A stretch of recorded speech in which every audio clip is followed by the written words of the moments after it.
Hello everyone and welcome back to the Great Book of Grudges. My name is Nathan and we're back with another Total War Warhammer video. Today's topic is a rather exciting one. You see, back in August we covered a mod known as Storylines, Reuniting Lost Kin.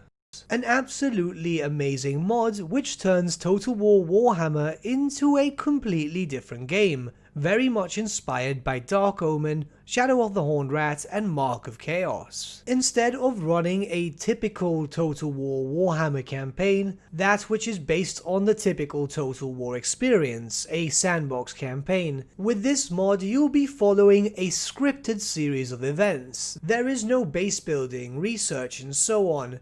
Well, that mod has finally been updated. It's taken a while, but the fact is that this mod itself is quite complex, with the modders asking me to showcase it once again. They're getting closer and closer to release, so obviously they want to show off a bunch of new stuff that's been added in while they continue to finalize any bits and pieces they need for the mod and eventually announce a release date.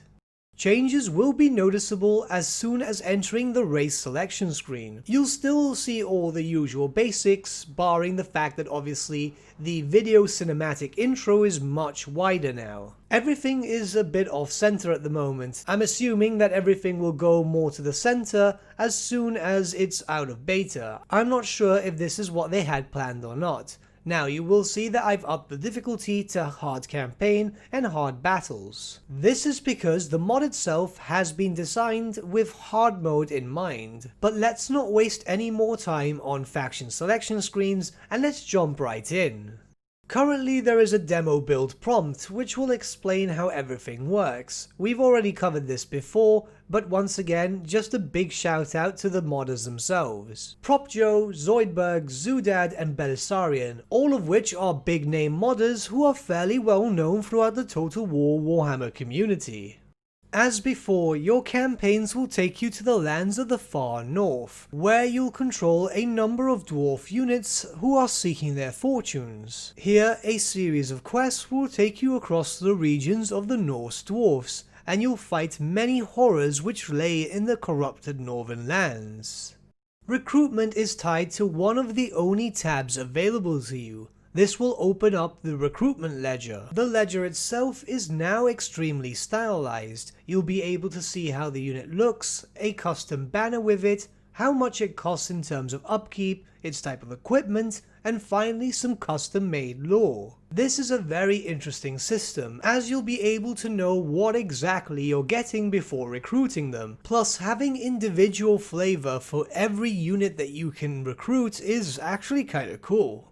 Everything else is tied to what is typically known as the Research tab, which opens up the New Quest tab. All your movement and your selection of missions will be done here. This is the tab which will advance the story for you and will allow you to go on side missions too. Again, this is very much like games like Shadow of the Horned Rat, Dark Omen and Mark of Chaos, so it shouldn't be too daunting for players who haven't tried this out before. It's a simple style of play, just with one or two steps. Every time you decide where you want to go, obviously with the limited locations that you can go to, your army will move in a cinematic style and it will move to the location you specified. Some of these locations will have their own in-game cinematics. You'll get a little bit of story which will keep you up to date with what's going on in the campaign.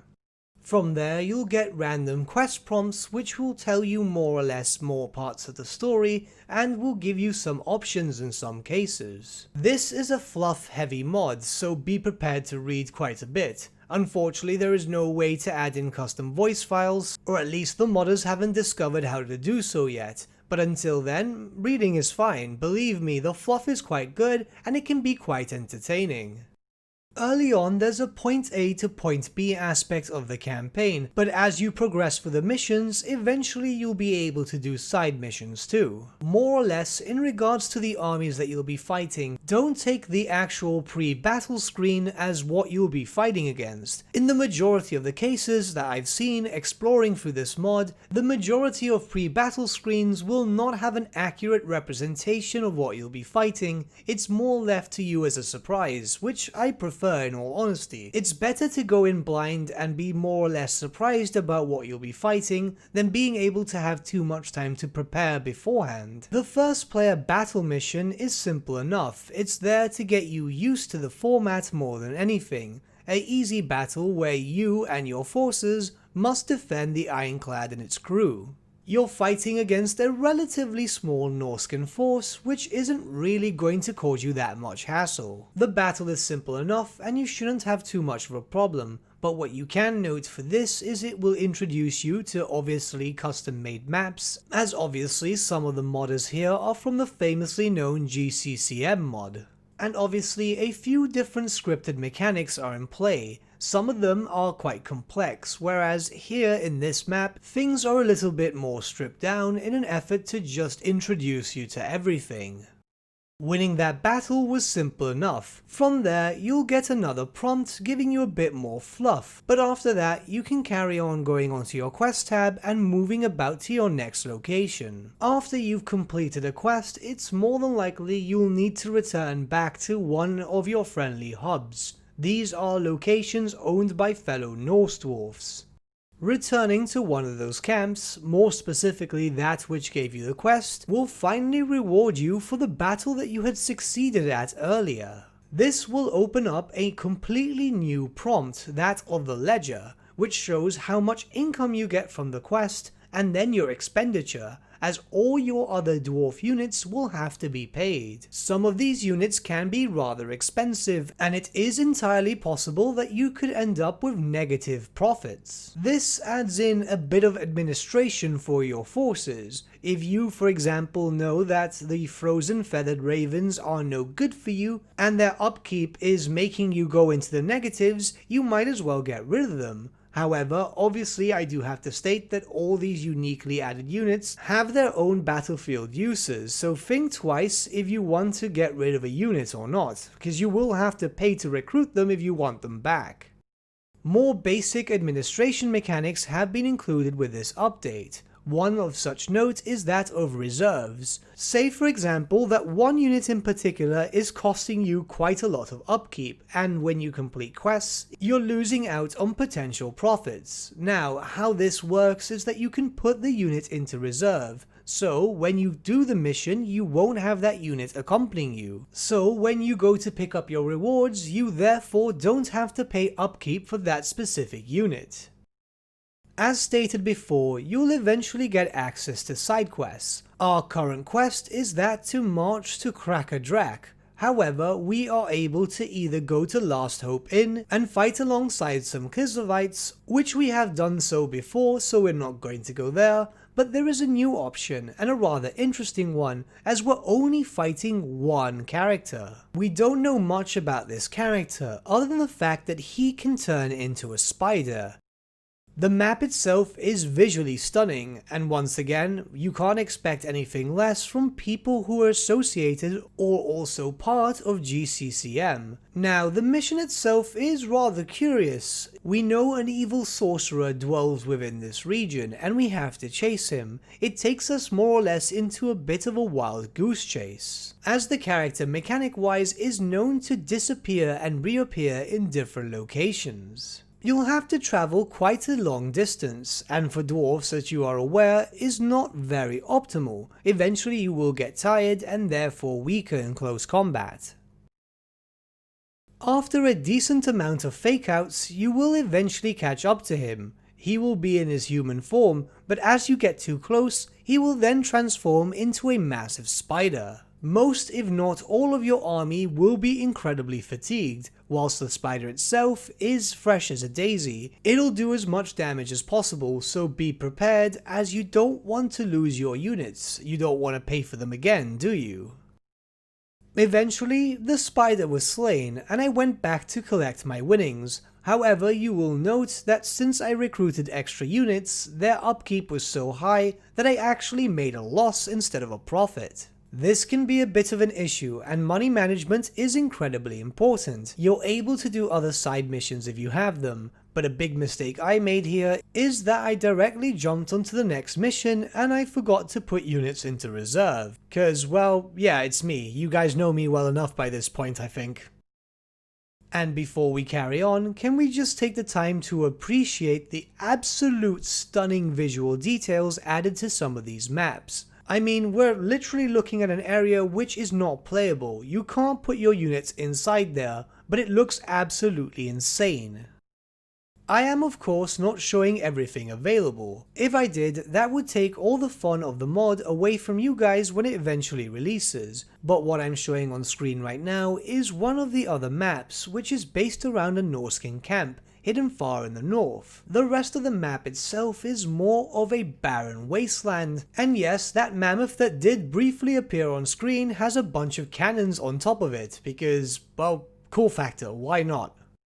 But before we look towards ending this video, we're going to look at one specific map in general. You see, this is known as the Lost Hold, and it's a thematic map that Zoidberg, one of the modders himself, told me I should specifically look out for. Once again, the map itself is visually stunning, but this is a different type of map that comes into play. You see, we have to evacuate the remaining dwarfs of this hold, as they are fleeing a massive Norscan invasion. The Zeppelins on this map are the escape points, which will eventually see scripted dwarf spawning units which will try to make their way that way. It is our job to keep them secure and safe. We can see a mighty horde of Norscan warriors, and as time progresses, more and more will spawn. Before the battle officially begins, however, a dwarf lord from this hold will duel one of the Norscan warlords. As this duel happens, it is our job to rush to our fellow kin in an effort to provide extra defenses at this bridge. That bridge section is the only way the enemy will come through, so between ourselves and our fellow kin, we need to hold back the chaos-ravaged hordes as the civilians begin to evacuate. The mission itself is also listed by the battle timer, so this mission on normal speed will last you 19 minutes. It's one of those holdout missions that you might remember from other games such as Warcraft 3, where you're playing as Arthas fighting back the hordes of undead as you wait for the arrival of Uther. But in this mission, aid will not come to you. You need to be quick and evacuate as many of the dwarfs as you can, after which you need to evacuate yourself. The 19-minute timer is also how much time it takes before the Zeppelins start deciding to leave. Eventually the hordes are going to overwhelm you. You're not going to win this fight, it's all about lasting for as long as you can with regards to the evacuees. I made the mistake where I was exploring around the map a bit too much, rather than going down to the bridge and helping the other Dawi in an effort to prepare themselves for the coming force. Because of that, I did end up getting overwhelmed, but I still managed to hold as much as I could. Eventually, I managed to break away from the Chaos Hordes and managed to get my units to evacuate. However, as you can see, I only managed to evacuate 2 out of the 5 dwarfs. My remaining allies were getting slaughtered, and there was nothing I could really do about it. Even if my units had remained on the battlefield, it wouldn't have changed much. My army was severely depleted, and they were losing strength moment by moment. By the end of the match, I was only able to have 3 out of the 5 evacuees. Now, I ended up winning, which I'm assuming is a bug. I haven't been able to confirm this with Zoidberg just yet. By the time that I'm recording, he's probably sleeping, so yeah, I'd rather not bother him. But I have to say that this is one of the most fun matches I've ever played, despite the fact that I technically did lose despite winning. A lot of mechanics came into play here which was so interesting, I was absolutely blown away. If the mod is going to progress with more maps of this style, then this is going to be an absolutely game-changing mod. Yes, I am aware that this mod is already a game changer, however, I'm talking about in the terms of using mechanics to do such amazing things like this. As far as I recall, I've yet to see any other mod be so complex. Yes, you do get your hands on stuff like faction overhauls, new factions, game overhauls and so on, but this mod is truly unique. I'm absolutely surprised that this was even possible, and it's a true testament to modding. Now, before we end this video, there's a few things that you need to know. First off, this mod is not released yet. Once again, they gave me an early access preview because they wanted me to check it out and possibly promote it. The mod itself seems to be progressing at a very good speed, and it might come out sooner than people expect. But until then, you guys are gonna have to wait a while. However, I have some exciting news once again. Zoidberg, one of the modders involved, and the one that's been having the most communication with me in regards to this mod, has told me that he wants me to act as a bit of a recruiter. This is to get people to be able to beta test. They'll only be able to have around 10 beta testers at the moment, so what I could suggest is, rather than contact them directly, join up with the Great Book of Grudges Discord. When the betas are open, I'll be able to let you guys know. You can find a link to the Discord right in the description below. And lastly, when I originally covered this mod, many of you were asking if this mod team had a Patreon. Unfortunately, back then they did not, which was a shame as a lot of you guys wanted to support them, especially since they said that there's a possibility of them jumping into different other scenarios for these types of mods, where they'll potentially be able to cover other races, factions, and so on. Now they do, and you can find a link to their Patreon in the description below. This is an absolutely tremendous mod team, and I think that they deserve as much support as possible. I am looking forward to seeing what they have planned for the future, and here's hoping they keep supplying me with updates, because I'm actually really enjoying this mod and I want to see it progress more and more. But until then, if any more updates do arrive and Zoidberg is happy enough to share them with me, I'll be happy enough to share it with you guys too. But with that, my friends, we've come to the end of our video. Thank you so much for watching. If you did enjoy the video, might I suggest giving the video a like, or even subscribing to the channel, as it really does help us out.